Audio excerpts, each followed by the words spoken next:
Hi everyone, welcome to the Core Trainees Welcome event. I'm Gemma, I'm the Vice Chair of the Psychiatric Trainees Committee. So we've got a few talks for you today. So I'm going to start with what the Psychiatric Trainees Committee is. And our President, Dr. Lorde Smith, is running a little bit late, but she might join in and interrupt at some point, but I'll just share my slides now.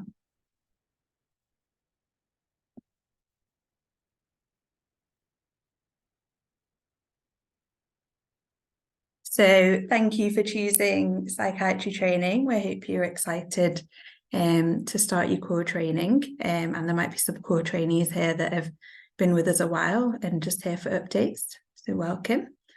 So I'm just going to talk a little bit about what the Psychiatric Trainees Committee does.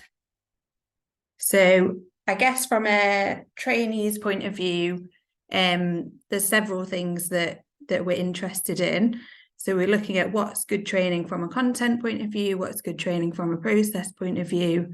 I'll speak specifically about what the Psychiatric Trainees Committee do, and then what we do, what extra things we do to try and improve training as well. So our core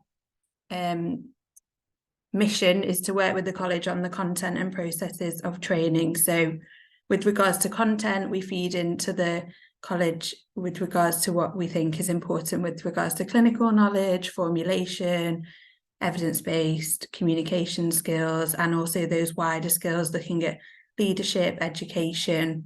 There's lots of different schemes going on within the college.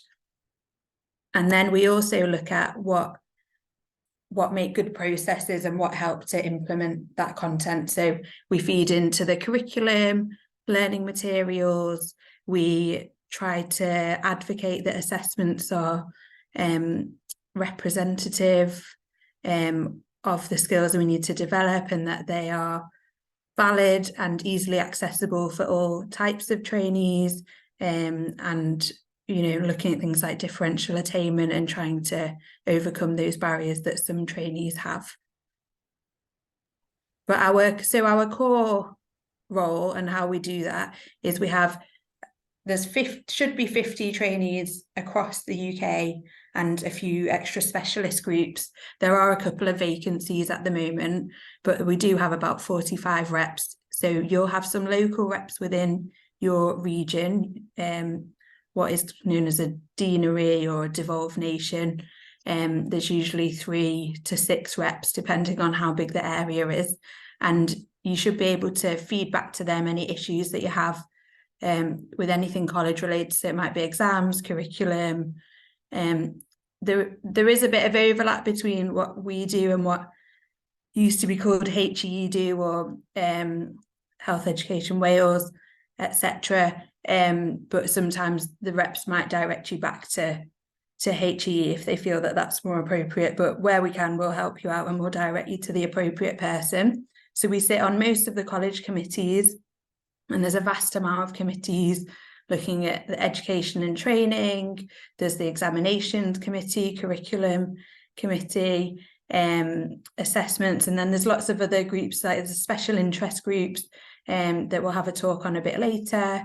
There's all the faculties within the college, and we ideally aim to represent trainees. So the Psychiatric Trainees Committee, all the reps from there, meet 3 to 4 times per year, and they feed back what the local trainees are saying, and then we feed those back into our meetings that we attend. Sorry to interrupt, Gemma. Yeah. Lade has now joined us, so if we can go to her, that'd be great. Yeah, and then I'll come back. So I'll hand over to Lade now. Hi everyone. I don't like to interrupt you, Gemma. We're actually doing really well. I'm so sorry about that. So yeah, if you really do want to carry on, that's fine. No, go for it. Sorry everyone, I was having a few technical issues with my sound. So it's that thing of being on Teams and then, having to slip over to Zoom, and it just didn't like it. I don't know, they've done some glitch with the software, I think, but there we are. But anyway, so shall I start? Is that all right? Shall I start? Yeah, that's great. Okay. All right. So I try not to keep it too long because I've already delayed things. But my name is Lady Smith. I am the pretty new president of the Royal College of Psychiatrists. I just want to share my slides with you, actually, which is slightly problematic because I've had to come in on the on the browser because it didn't like what was happening there. I'm hoping this is going to work, actually. Hope these are the right slides. Yep, hold on. Anyway, there aren't many slides, actually, doesn't matter. What I was going to do really is just, first of all, to say welcome. And yes, you did make the right choice doing psychiatry. I was going to just really talk about a little bit about who I am and the kind of priorities that I think we need to have for mental health and mental health care, above all for psychiatrists, actually. So I'm actually a consultant psychiatrist at the South London and Wolseley NHS Foundation Trust in London, and I'm actually the clinical director for the forensic services there, and I'm also a visiting senior lecturer at the Institute of Psychiatry, Psychology and Neuroscience at King's College London. And as I said, I've recently, just since July, 11th of July of 2023, I took over as president of the Royal College of Psychiatrists. And in fact, until July, I was actually the clinical and strategic director of the National Collaborating Centre for Mental Health at the college. And that's the NCCMH. You probably used guidance from the NCCMH, because the NCCMH is the body that provides NICE guidelines and writes NICE guidelines and things like that. And I was involved in providing medical leadership for the team. And I also sat on the core working group of the Independent Mental Health Act Review that was chaired by Professor Simon Wesley. And, you know, I'm not going to pretend it was a massive surprise, but a real privilege taking on the the role of president, actually, of the Royal College. And I'm still just kind of getting used to the idea. Oh, good, there are my slides. It's even better. And I'm still finding my feet. It's not even been six weeks yet, but I really I'm enjoying it. It's definitely been challenging, but I'm really hoping that with everyone's support, we'll be in a better place by the time I leave the role in 3 years' time. And there was a massive turnout, and I do have a strong mandate. But despite that, I know that the college doesn't always get it right in terms of engaging with all of its members and affiliates and everyone who's involved in the college, and people it's psychiatrists, but not just psychiatrists in the mental health world, mental health care world, but also we're not brilliant, as good as we should be at engaging with people beyond mental health care, so we can help people to understand better about not just what we do, but what mental illness is. We hear lots and lots about mental health, but not so much about mental illness. And certainly we know that the college's engagement isn't always great. We don't always get this right, and we've seen from recent events that we don't always get it right, so we're working on that. On that note, do keep an eye out for we've got this new monthly question time with the officers, where we'll answer your questions, or you can actually forward suggestions about how to improve things in mental health care, and you can submit those in advance, and we'll have a look at them and we can discuss them. It's only a short thing every month, but what I'm hoping is that gradually we'll build up a really nice dialogue, actually, that will help people to understand and think through how we might be able to do things better. And we're also thinking about doing presidential debates where some meaty topics we can discuss more in depth. Anyway, actually, could you move the slides, please, for me? Is that all right? Yeah, what is the role of the college? The role of the college is to, it sets standards, promote excellence in psychiatry and mental health care. And I think Ian's going to be speaking. He's going to speak a bit about some of the standards and the exams and things like that. We lead and represent and support psychiatrists, and increasingly, it's really important that I think that we raise the profile of psychiatrists, because if we don't, then other people will take over what they think is, will tell the world that what they think is important in terms of mental illness and stuff. And lots of people know about, mental well-being. I mean, Gwyneth Paltrow knows about mental well-being, but she doesn't really know about mental illness in the way that we do, because we're the experts. And for people to talk to us about it, and for people to listen to what we have to say about it, they have to feel that we're worthy of listening to. And so we have to raise our profile. We work with patients, carers, and other organisations interested in delivering high quality mental health services. And we represent the expertise of the psychiatric profession, which is kind of touched on what I was saying before. And that's to governments and other really important agencies who are essentially the decision makers. Now, I don't know if you realise, but it's very much an international organisation. There are members and affiliates all around the world. And we have, I think, 4,000 plus international members. And the latest figures have shown that our membership's grown. So it's reached like 21,000 all-time high. I was going to say something about my priorities. Actually, so you miss the slides, please. There's no doubt, actually, that there's never been a time. I've been working in mental health care for 32 years, and there's never been a time like this. There's never been a time when so many people are open to and ready to talk about mental health and mental illness. And so we have to capitalize on that, and we have to be ambitious about what we want to achieve, because now is our moment. So because of that, the priorities that I had, these are the priorities that I stood on for my, the presidential priorities. If you can move slide, please. So first and foremost, addressing the treatment gap. And there's a massive treatment gap, because if we really want to make a difference to our patients, we have to be able to help them get better. But there's a massive gap between the resources that we have. We've been, psychiatrists, particularly overstretched and under-resourced. And that's just got worse since, because of the impact of the pandemic. And of course, there's war and displacement. And then more recently, industrial action, and then the cost of living crisis, and of course, climate change. And we know that we do know that we've got good enough evidence to show that if you can treat people, particularly if they're young people, you can actually get people properly well, so they become adults who are able to function and achieve their potential. If you leave it to when people are adults, then they're much more likely to have relapsing, remitting, long-term conditions. And continuity of evidence-based therapeutic care is absolutely central to mitigating this, because we know it's more clinically effective and it's more cost-effective. The problem we have at the moment is that the service pressures result in kind of reductive care that forces psychiatrists into being almost like prescribing agents.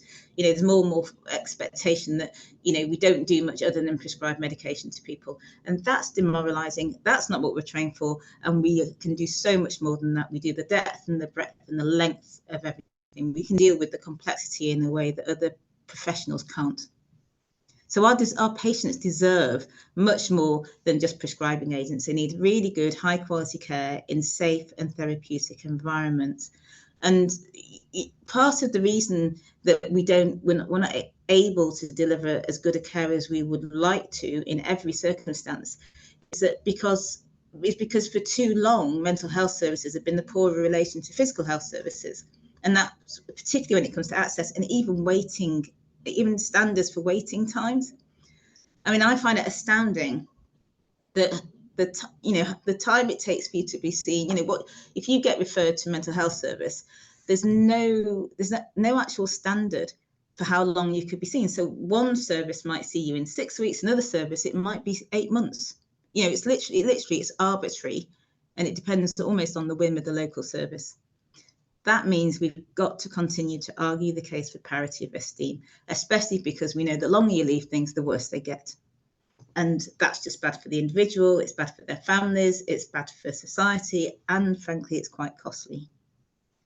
And when you think about mental health care on a global scale, it's imperative that we move to more sustainable models of mental health care. And that's not just because, frankly, we can see that the planet is burning, but also because it's actually crucial for promoting resilience, reducing stigma and discrimination, helps to improve access to care, and it fosters a healthier and more inclusive and frankly more productive world for everybody. So there's something about not just thinking about, you know, how do we improve our services locally and how do we get funding locally, but also nationally and globally. And I need to tell you that British psychiatry is some of the best psychiatry in the world when it's done well. We've got some of the best standards and the best quality of care. So lots of people internationally look to us for how you might do things well, because when we do it well, it works brilliantly. And that brings me on to the most important bit, which is our workforce. So go to the next slide, please. So a big issue for me is making sure that we nurture and support psychiatrists, because we've got to be able to retain, you know, psychiatrists so that, and look after psychiatrists so that psychiatrists can support patients to thrive and achieve their potential. If you don't have staff who are functioning, then they can't do their jobs well. And frankly, the industrial action is a reminder of what I get told by UK psychiatrists up and down the country, that people feel undervalued, and sometimes they're just not given the basic infrastructure needed to carry out roles. So it's essential that employers attend to the needs of their medical staff, and that's for retention reasons as well as recruitment reasons, because frankly, you guys are extremely highly trained, really sought after resource, and you know, there's other places in the world that would happily take you if we don't look after you. We've also got to harness technology and champion research so we can drive the improvements in prevention and care. And we really want to encourage psychiatrists to feel confident in using evidence-based biopsychosocial approaches, that complex approach that we can do. And that means that people will get better, they'll get better and they'll stay better. And to do that, we also need to make sure that we've got good academic understanding, good research. We need good research. We need good academics who know, who can develop new techniques, new interventions that help people going forward. I mean, you see what's happened in the COVID pandemic, vaccines produced because money was given to the research. See what happened with HIV and AIDS. It's no longer a disease that kills you. And that's because, the research was done, and we've got this fantastic findings. And our workforce should be able to access good basic research training so you can support your clinical work. But also, if you want to be a researcher, if you want to pursue academic psychiatry, you should have no problem being able to do that. And in fact, there's been a recent NHS workforce plan, which is supposedly aimed at, it's aimed at building up the psychiatric workforce. So one of the things that we're going to do at the college is to work on that, look at it more closely, because there are some areas that it's a little bit thin on. Look at it more closely and think about how we can work with the decision makers to ensure that practical actions are implemented, and to ensure that all psychiatrists, at whatever grade, feel supported and valued at work. And frankly, if you're not feeling valued at work, we are actually thinking about ways to improve your working lives. So in the next year or so, I'm hoping that people will start to see a difference in that. And then it's fairness for all, and it's been a big area of interest for me, health inequality, and that's actually health inequality for patients, but also, frankly, inequality for staff, because we know that there are significant disparities in mental health need, and they need to be challenged, and that's for ethical reasons, moral reasons, legal reasons, and financial reasons. And we need to be able to scope ways to improve access to mental health services. And we need to influence the key strategic and policy makers, the people who make the decisions about where the money is going to be spent and how it's going to be spent. Even if they don't spend more money, why don't they shift a little bit more to maybe proximal factors and the distal factors that result in mental health problems, because it has such an important impact later on. And then we also need to think about tackling workplace inequality, especially for women, doctors with disabilities, LGBTQ plus doctors, and doctors from minoritized communities, because we know that otherwise people don't thrive at work. So one of the things the college has done recently is launch the Act Against Racism campaign. It was launched at Congress, and it's a really good example of what we should do. And I'd urge you to have a look at it, actually. Everyone should look at it, because it's one of those it's guidance that provides 15 actions that are doable. And frankly, if you do them, if they're for organisations, they're employers, but it's also information for employees as well. So it's useful, and it doesn't take long to read. But if you do them, if the organisation does them, things will be better for the employees longer term. And it also gives you guidance about what to do if you're a bystander and you witness something, and that's quite helpful. And it was developed with medical directors, with doctors with lived experience, with patients, lots of key stakeholders, like the Race and Health Observatory, for example, and even the Welfare Commission of Scotland. And you know, we've already got people signing. You've got various organisations signing up, and more organisations signing up. So encourage your organisations signing up. They don't have to pay for anything, but it's just to make a commitment to fulfil the, you know, to start working on the actions. But we also need to think about patients. I'm going on a lot bit long, sorry about this. But our patients, you know, are people who, for that, you know, we exist for our patients, and we have this fantastically privileged role in which people tell us their most intimate, you know, their most intimate information, and we get the reward of being able to support them. But it's our duty to ensure that all of our patients are properly looked after, and that means, because we're doctors, you know, doing comprehensive assessments to ascertain their mental and physical needs, you know, make sure it's patient-centered care, taking into account an individual's rights and wishes, and use the best available evidence to inform practice, because that's just good practice in medicine. And really, everyone, all of our colleagues should be working with it. And I'd say that, you know, you have seen this, there's lots of activity and lots of work going on around transgender health. And I am aware that there are a range of views on this topic, but I'm also conscious that, so some of you will have heard about stuff that college come out of the college, and there's often misunderstanding, I think, about what the college's position is. But I do need to assure you, and this is for, because of the, you know, there's massive health inequalities for people, that the college will be updating. It's got a position on it, but it's very out of date. It's going to be updating its formal position on this once the Cask review is published and there's information from NHSE. The update will be focused on oral. That means it will be guided by good medical practice. There'll be very wide consultation. There'll be, you know, be informed by evidence, and that will be all sorts of evidence from lived experience right up to, you know, evidence. And we certainly, you know, it's not going to be influenced or driven by people's individual or, you know, otherwise ideology. And the other thing that we'll be doing is supporting the rollout of the patient care race policy framework, which is an idea that came from the Mental Health Act Review, worked up by the NCCNH, who I mentioned before, and it's now being piloted in 4 sites in England. And it's a really important, it's a competence framework that again supports organisations to support patients to be able to thrive regardless of their backgrounds, and it particularly focuses on minorised ethnic patients who do very badly in unfortunately. So the hope is that over time things will start to improve and they'll get better access, experience and outcomes.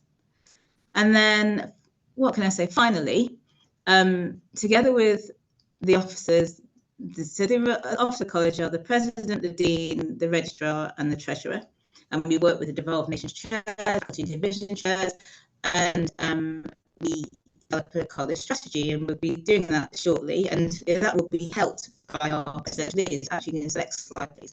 And so we now have actually 7 presidential leads for various areas. Raj Mohan and Amrit Sakar, who do equity and equality. Mohammed Al-Uzri, who does global mental health strategy. We've got, for the first time, we've got presidential leads for women in mental health, Cask and Philippa Greenfield.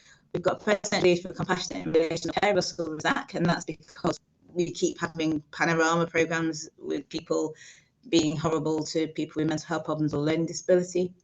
We have a presidential lead for physical health, and that's Ed Beveridge, and then finally one for wellbeing and retention, who's an Antidave. And I'm really proud and excited to see the college with our fantastic officers. So it's because everyone works as a team. The college officers, it's the presidential leads, the vice presidents, the patient and carer reps. We have 200 of them who work with us. There's the faculties, the divisions, the committees, the staff members. And there's almost 1,000 psychiatrists who volunteer to support the college and to fulfil its aims and function. And I hope that you, as trainees, will start to get involved in the college. So the college isn't just you working towards your exam. The college is you, and psychiatry will be better for having you fully involved in it. Thank you.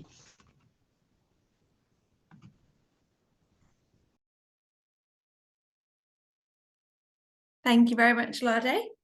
So Lade is with us for the next 3 years, so we've got an exciting 3 years ahead of us. I'm going to move on to Dr. Hall, who's going to give us an update on examinations, and I'm just going to post in the chat how to find out more about the PTC. Thanks, Dr. Hall. Thank you very much. Yes, I'm just going to try and find my slides.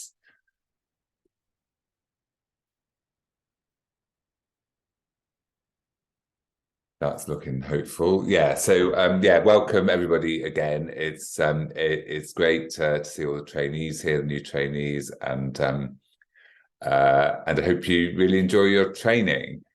So I'm the chief examiner at the college. My name's Ian Hall. I'm a consultant psychiatrist for people with intellectual disability. I work in Hackney in East London. So yeah, we thought it'd be useful just tell you a little bit about the exam, which is sort of integral part of core training. And as Gemma was saying, we have trainee reps on our main exams committee, but also on some of our other committees that actually write the questions and so on. They're usually people who've passed the exam, but yeah, we're very interested in the trainee perspective on exams, and we do obviously like to hear from you. Oh, that was the last. I have to go back. Just let me go back right to the beginning.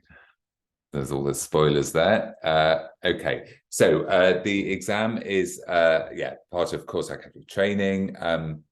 Obviously, in your training, you'll be going to MRC Psych courses. So these should focus hopefully both on the knowledge and theory of psychiatry and the scientific basis of psychiatry, but also on clinical skills training, often delivered by simulation.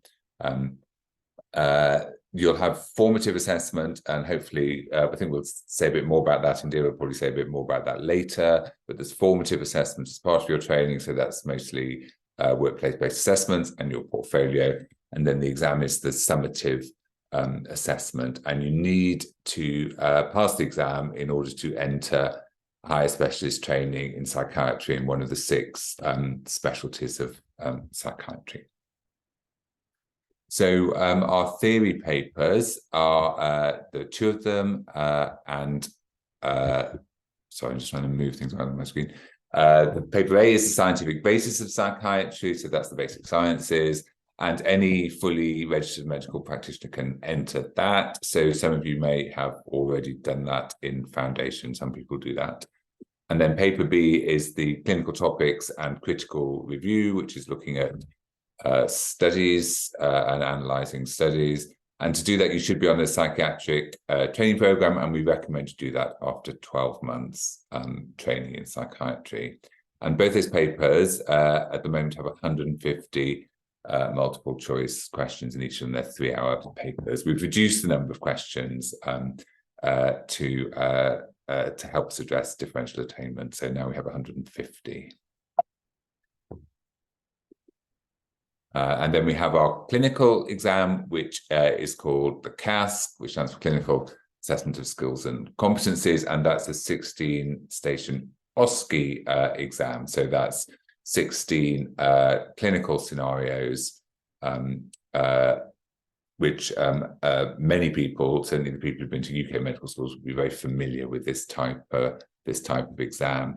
So in this, we're assessing 4 basic skills: history taking, examination, management, and communication. And you can take that after 23 months of training in psychiatry. And I would say just at the outset that formative simulation training, so training like this year and next year on clinical skills, is really, really helpful for passing this exam. So any opportunities for that, I'd really encourage you to take those up. We put a lot of information about the exams on our website, so I'd really encourage you to look at the exams pages. This is the landing page. There's who's talking about eligibility, how to apply, but also how to prepare for exams and so on. So yeah, we have different sections on the different papers. This is where you'll find our exam syllabuses and advice about preparing. The college has a resource particularly focused on paper A called Tron or Trainees Online, so definitely it's worth having a look at that. We also absolutely try and make the exam as fair as possible, and here we set out some ways that we try to do that. All exams discriminate, don't they? But they're supposed to just discriminate on the knowledge or the skill that you're testing and not on anything else. So this is what we're really focusing on, trying to make the exam just about assessing those knowledge and skills. So we're using best practice in terms of our standard setting and probity. We'll make reasonable adjustments if you've got a disability. So please do find out about that if you think that applies to you. And we've done a lot of work trying to address differential attainment, and particularly things like giving people more reading time and focusing, simplifying the language in the exam and so on, just to try and make sure, as I say, we're testing the skill that we really want to test. This is just some of the resources. This is our theory papers are delivered at the moment by Pearson VUE, so it's all online testing. That's usually in the Pearson VUE test centres, although occasionally people can take it at home if there are particular circumstances. So this is just our sample exam. There's a question about clozapine there. This is from our critical review paper, so looking at studies and analysing studies. At the moment, we're all multiple choice, but we are trying to develop another format of question called very short answer question. So this is where you type in the short answer to a question. So I've put an example there. And this we like because it reduces queuing, because you're not given the answers, and that makes it easier for us to test the core knowledge, the basic knowledge in the syllabus, which we think it's good to do and we think has greater face validity. So we'll give you plenty of notice if we're including this type of question. We're still in our piloting phase at the moment. We've just issued a new Cask syllabus, which we're implementing from this month. This is part of it, shows you how we divide up the basic skills that we're testing. And we have an explicit blueprint saying how often you'll get a station that specifically addresses these things. So definitely, well before you take the Cask, have a really good look at this syllabus, because it really helps guide your preparation and revision, and hopefully then the exam doesn't deliver surprises for you because you're expecting what's going to come up. And we have plenty of resources as well. So there's a very good book from the Maudsley which you can use, and we have some sample videos of which there's a screenshot there of someone doing a Cask station there. The Cask we have been running since the pandemic. We were running the Cask on an online platform, but from this month we are going back to a face-to-face exam, because we think this has much greater validity. So we are returning to face-to-face. This is where we do it in the UK, which is in Sheffield, the English Institute of Sport. And yeah, this is what it looks like. So if you're used to doing OSCE exams, this sort of thing will be familiar, having circuits of different stations to move around. think that's all I want to say. I'm very happy to answer questions. We have an email, which is examinations@rcpsych.co.ac.uk, isn't it? But anyway, that's on our website. So please do also send in any queries. But thanks very much for your attention. And I will hand back to Gemma. Thank you, Ian. So in the chat, there is the email for the examinations team. If you have any queries, you can continue to ask questions in the Q&A box and we'll try and answer them as we go along. And also, if you click the link to find out who your local PTC rep is, you can raise any exam queries with them because we do sit on the exams committee as well. So I'm going to hand over to Katrina, who's going to talk about special interest groups.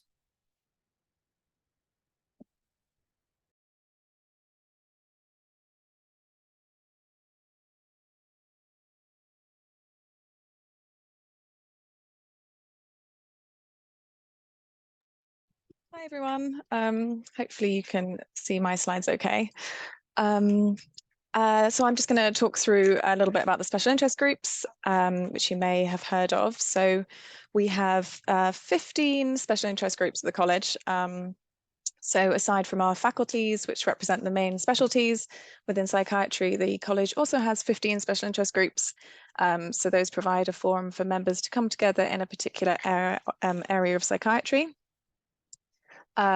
Each of our SIGs has a chair, a finance officer and an informal exec committee.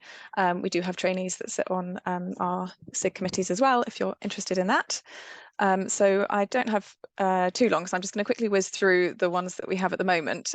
So we have the Adolescent Forensic Psychiatry SIG, the Evolutionary Psychiatry, Occupational Psychiatry, the Rainbow SIG, Transcultural SIG, Arts and Psychiatry, the History of Psychiatry, Philosophy SIG and Spirituality SIG are two of our oldest. They've both been going for at least 2 decades, I think. Women and Mental Health SIG, and then Digital, which is our newest SIG, that's only been going for a couple of years. Neurodevelopmental, Private and Independent Practice, Sports and Exercise, and Volunteering and International. So you'll find about a lot more information about all of those on our web pages, but that's just a quick overview of the current 15. And you can sign up to be a member of any of these SIGs. You can join as many as you like.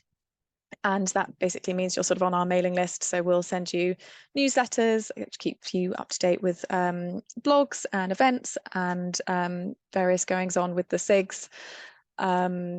And we run regular online and in-person events for all of the SIGs. Usually they do 2 a year for each SIG, and we try to balance that out between online and in-person. So the in-person ones are really nice for people to meet each other, but the online ones are very practical, obviously, for people who want to sort of squeeze them in, and then we record them. So that's really helpful as well.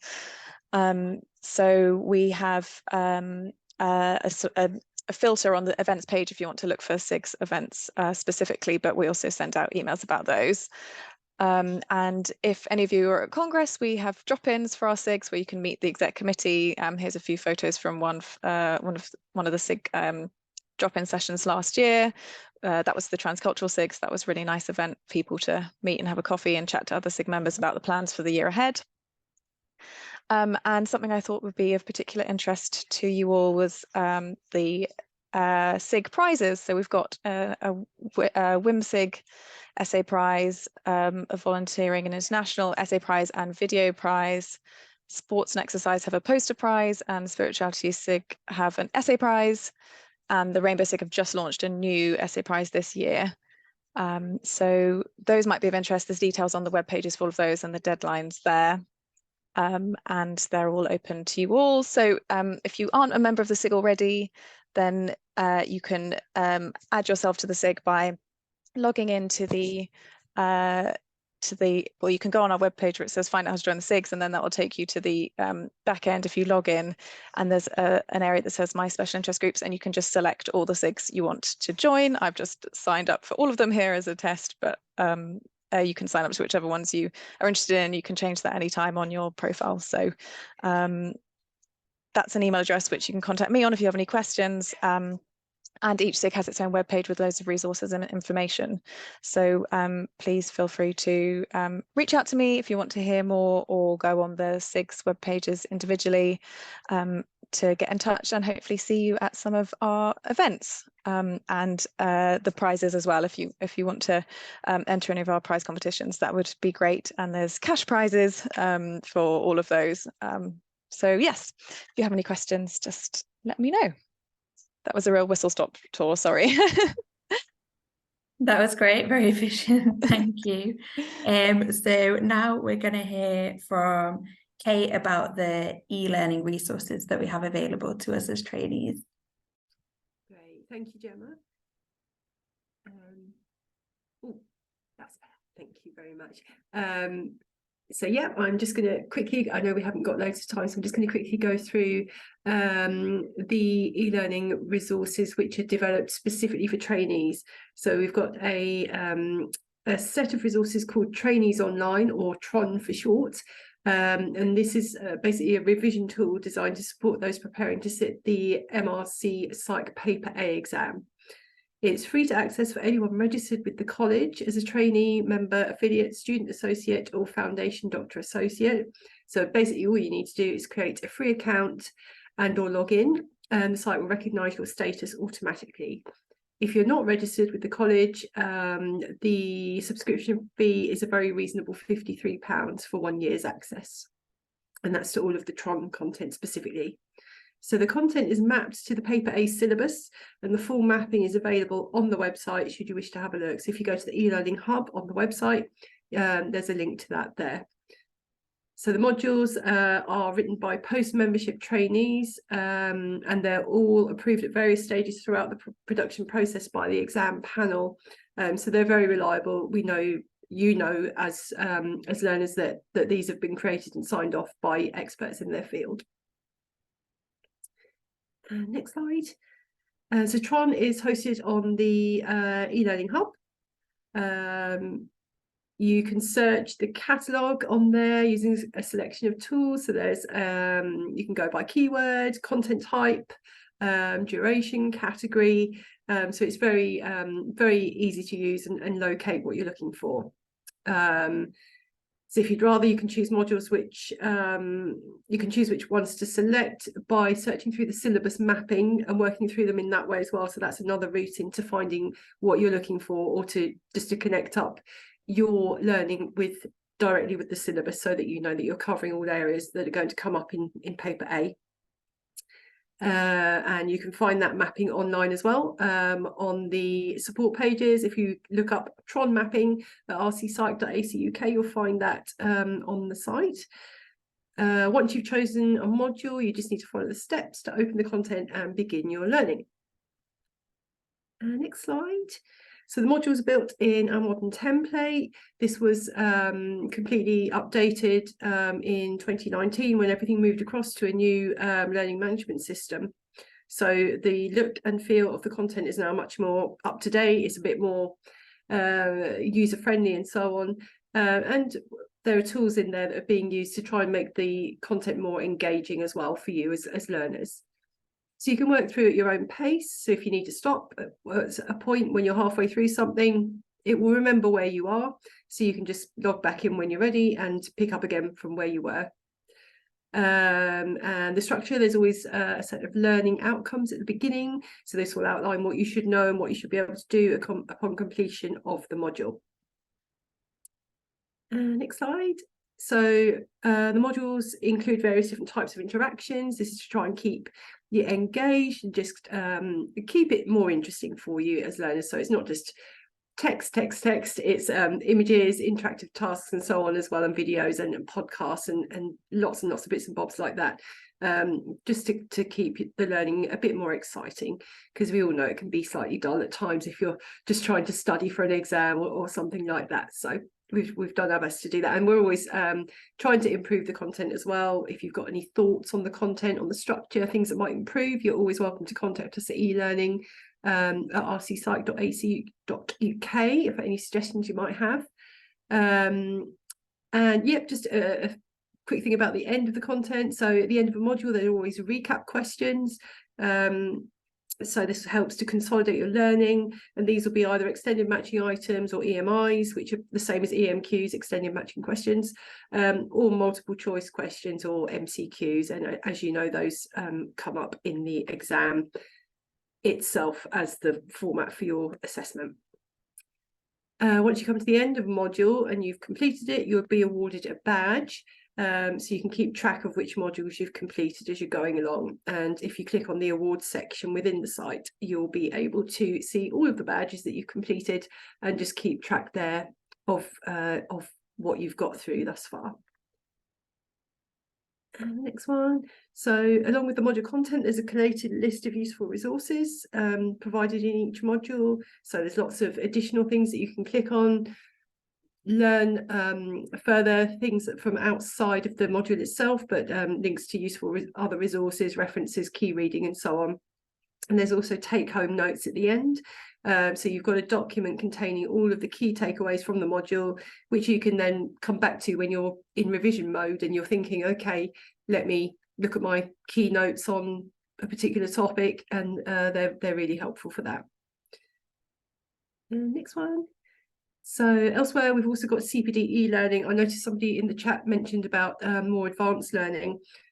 So this isn't going to particularly cover that, but elsewhere in the hub, there is CPD e-learning, which is our subscription-based e-learning primarily aimed at consultant psychiatrists based in the UK looking to complete CPD for purposes of revalidation.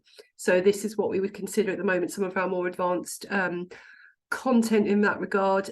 However, on the site, there are lots of other types of learning available as well. We're going to be launching some certification courses later this year, which are much more in depth and probably certainly for the more advanced consultant to use. But there are also lots of free modules, free podcasts and so on the site that you can access just by having an account. Just log in, have a look, and there's lots and lots of things on there on lots and lots of different topics. There's also a module called Mind Your Language, Effective Communication in Clinical Practice. This is on person-centered language. It's temporarily free to access, but it's to help support trainees and consultants with this newer aspect of the curriculum. So you'll find some things like that as well. There's a tile on the page which is free to access content, and that will all be found in there. There's also the webinar library. My colleague has only just finished updating or adding all of the latest Congress webinar videos. They are paid for unless you attended Congress, in which case if you attended the whole thing, I believe you get access to all of those, and if you attended less than the whole of Congress, there's a fee, but well worth paying for that because there's so many useful bits of content on there. And so finally, just to say, to sum up, so Tron is hosted on the e-learning hub. So the website address is at the foot of the slide there. You can find not only the modules, but also FAQs to support your learning, as well as a link to the BAP. There's a special offer regarding access to that as well. So if you've got any questions, please don't hesitate to contact us. So you can email us on Tron specifically at tron@rcpsych.ac.uk, or if it's regarding wider e-learning, it's elearning@rcpsych.ac.uk. Thank you. Thank you very much. So we're going to move on to Fiona, who's going to tell us about the library services. Hi everyone. So I'm Fiona, I'm the college librarian, and like Gemma said, I'm just going to tell you a little bit about what you have access to via the library. So the library is available to all members, and it doesn't matter what grade membership you are and what kind of access you get. So don't think that because you're not a consultant yet, you don't get access to something through the library. And we have sort of the more old-fashioned, what you might think of as a library. So there is a physical space within the college that you can use to study and you can visit, you can browse the books, but that is the smaller part of what we do. So we also send the books in the library out via the post. So you can drop me an email, say you want to borrow a book, and I'll post it out to you. And us posting the book out to you is free, but you're responsible for returning it. So it depends. Most people post them back, but some people will drop them in if they're based in London or if they're coming to another event. And the books that we buy are based on the books that people recommend. So if we're missing something, please do let me know, and I will put an order in if it's appropriate for the library collection. And yeah, we do a lot of ordering of things that people want to read. And also, if you're interested in history, we have a lot of historical books. You can see some of them behind me. We have an antiquarian collection of very old books. We also have lots of books which are sort of 1960s. So if you want to know what drug was being used in the 1950s in England, that we can help you with that. But as I said, the sort of physical collection is the smaller part of what we do. And in a second, I'm going to share my screen and show you what the online library looks like, which is what most people will be using. And access to all the online resources is through Open Athens. So you probably already have an NHS Athens account. That's fine, you can have both, but you will need to set up an RC Psych Open Athens account to access our resources. And I'll put a link in the chat to a sign-up form where you can do that. But if you're watching this later, or if you don't get the link in the chat, then you can just drop me an email. And the easiest way, I'll demo now actually. I share my screen.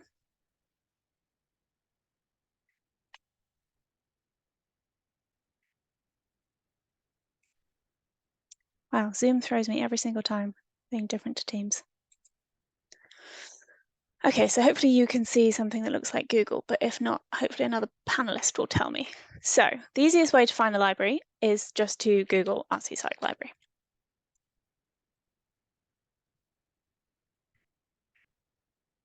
And this is a good way to look if you're looking to contact me as well, rather than actually looking for the library resources. So here you can access the library catalogue if you want to see what books we have or learn about the services we provide. But most people will be looking to access journals and databases. So this is where the online resources sit. And hopefully it's very simple to access. And you can see over here as well, one of the most important ebooks we have is the Maudsley Guide to the Cask. That gets a lot of use. We also have paper copies of this. So if you want to use, whether you want to use a paper copy or an ebook, you can get it through the library. And then we have a jumping off point to look for journals, ebooks, and we have PsycInfo, Medline, and Embase as databases if you're doing any research. We also have Asylum, the Radical Mental Health magazine, if you're looking for a different point of view on a subject. So you are welcome to do research through here using your Open Athens account, but if you feel like you need a bit more training, we also offer training. And if you don't have the time, we also do a free literature searching service. So you can contact me and say, I'm interested in ADHD in people under the age of 10, something like that, and I will run off some articles for you. And I also help with systematic reviews, so if you end up getting involved with one of them, you can request help through the library. Fiona, I'm so sorry, is it okay if we move on to curriculum? Absolutely. So yeah, I will put my left. contact details and the sign up in the chat, but otherwise get in touch if you have any questions. Thank you. So finally, I'm going to hand over to Indira, who's going to talk about the new curriculum. Thank you, Gemma. Whilst people are sharing my slides, hello, and thank you for being here. It's the twilight last slot, and I will try and make sure that we don't keep people here much beyond 5 o'clock. But if you have any questions, by all means, do ask away. So some of you might already be aware of the curricula if you've been using it so far.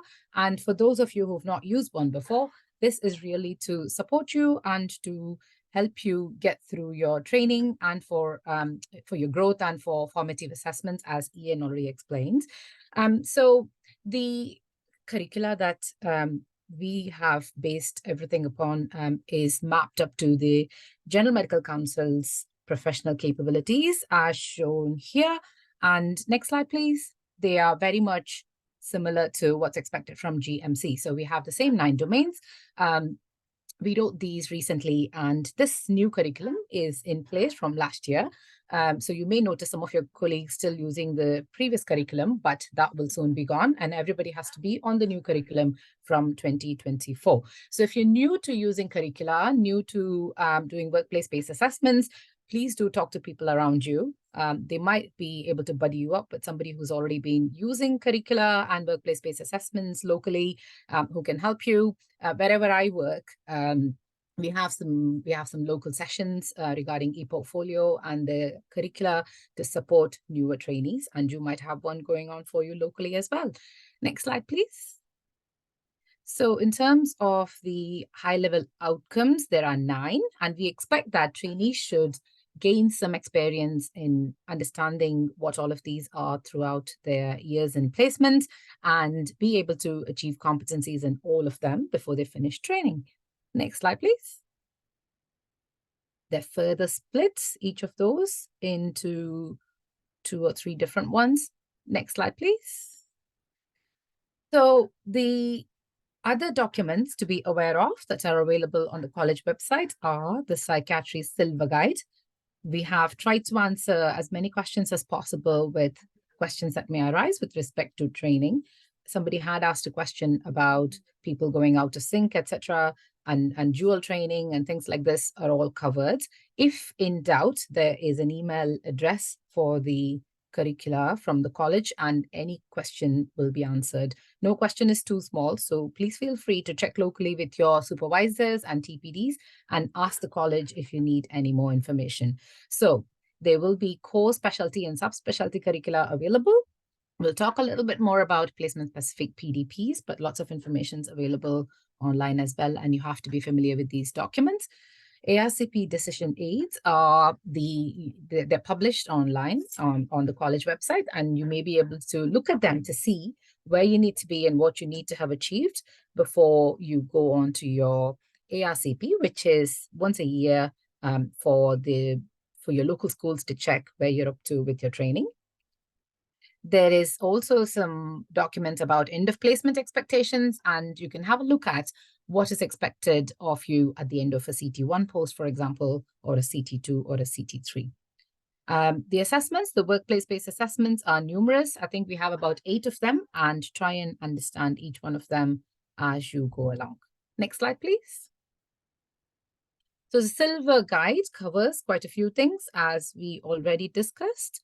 And it allows us to understand the curriculum better and the roles and responsibilities a bit better alongside the learning methods. Next slide, please.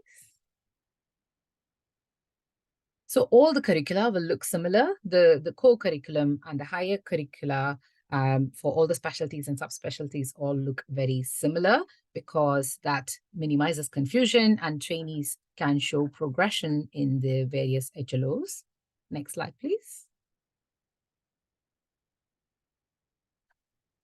We spoke about this briefly, so we're hoping that by the end of your core training or your higher specialty training, as the need may be, trainee must have met the expected standard against all of the 9 HLOs. So what you achieve in each post is to be discussed with your own supervisor, depending on what's available in that particular post, and then you may achieve further capabilities over the next couple of placements. Your TPD will make sure that you rotate through appropriate placements in the inpatient unit, in the outpatient units, specialty posts, developmental posts, etc., so that you're able to achieve all the competencies that are required. Next slide, please. So as and when you get to know what the HLOs are, you will see that some of these skills can be achieved in every placement. And some of these you may just achieve in one particular placement, and that might be acceptable for the entirety of your core training. And that'll be, you will have an educational supervisor, and you'll also have a TPD that will regularly go through this with you. Next slide, please. So the placement-specific personal development plans are something that we have put in place, which allows you to think about what you as a person want to achieve in that particular placement where you are, and to make it possible. It may be impossible for people to learn how to assess a person with dementia if you're then not doing an old age placement, and therefore you have to focus your personal development plan depending on which placement you're in, and think about the ones that are achievable within that post. I'll give you the link to an online little resource that has been prepared for you to understand all of this a bit more clearly. Next slide, please. So there are videos within that online resource where you can have a look at the discussion between a trainee and a consultant as to how you start to do a personal development plan and how you progress with it. Next slide, please. So you initially have a review when you start a placement, and then the personal development plan can be revised throughout your placement depending on what's available, and then finally signed off. Next slide, please. I am rushing through this because I'm aware of time, but if you have any questions at all, you may please post them. Next slide, please. So we spoke about end of the year capabilities, and this is an example. We have written down where we want a CT1 to be, a CT2 to be, and a CT3 to be at the end of their placement with respect to all of the HLOs. Next slide, please.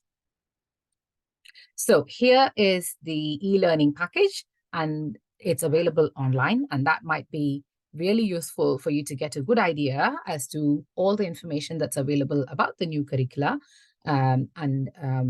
George has put a link in the chat box as well.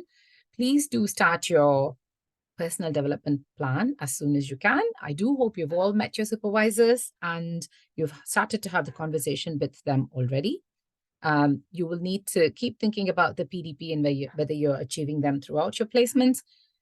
The workplace-based assessments, within the Silver Guide, there's a clear indication as to how many workplace-based assessments and what exactly you need to achieve through your posts. And please make sure that you're not leaving too many things to the end, and you keep achieving these throughout. And for those who are able to do special interest sessions, they are labeled slightly differently these days. Next slide, please. Lots of information. This is from the college webpage. So there's FAQs, documents and resources will have all the information you need. And then the e-learning packages within training and information. Next slide, please. That is the end. And the email address, if I remember right, is curricula@rtpsych.ac.uk, where you can post any question. No question is too small. The curriculum is competency-based and not time-based. However, you need to have demonstrated extreme capabilities to have a reduced time within training. And the dean is currently looking at whether this can be formalized in some manner, or have a panel to look at agreeing that, because we don't really have that at the moment, if that's okay. Anything else at all for today? Otherwise, I think time is up, and thank you, Gemma. I'm going to leave it at that. Thank you everyone for speaking today, and thank you everyone for joining us. Sorry we've overrun a little bit. There's lots of email addresses that you can contact in the chat. The recording will be put on the website hopefully early next week, and please do email us at ptcsupport@rtpsych.ac.uk if there's any particular queries. Thank you very much.